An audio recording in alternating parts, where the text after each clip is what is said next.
कुचबिहार रविंद्र भवन मंच पर गुरुवार को नवनिर्वाचित संसद का स्वागत किया गया। जिला इमाम मुअज्जिम कमेटी की ओर से इस दिन कुचबिहार रविंद्र भवन मंच पर स्वागत समारोह आयोजित किया गया। नवनिर्वाचित सांसद जगदीश चंद्र वर्मा बसोनिया को संबर्धित किया गया। इस मंच पर अल बेंगल इमाम मुअज्जिम एसोसिएशन एवं चैरिटेबल ट्रस्ट की 11 सूत्री मांग पर आधारित एक परिचर्चा बैठक भी हुई। আমরা কুচবিহারবাসী গতদিনে আমাদের যে নবনির্বাচিত সাংসদ শ্রী জগদীশ চন্দ্র বর্মা বসোনিয়া মহাশয়কে সংবর্ধনা দেওয়া এবং তার সাথে সাথে আমরা একটা সম্প্রীতি সভার অ্যারেঞ্জ করেছি।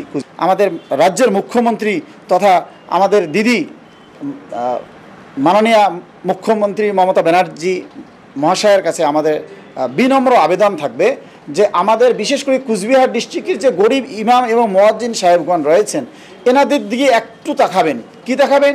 এনাদের যে ঘর দেওয়ার কথা ছিল, যে জমির ব্যবস্থা করার কথা ছিল এবং তার সাথে সাথে আমাদের কুচবিহার ডিস্ট্রিক্টের যত ছাত্র যে ছাত্রগুলো পড়াশোনা করেন তাদের দিকে একটু লক্ষ্য রাখবেন।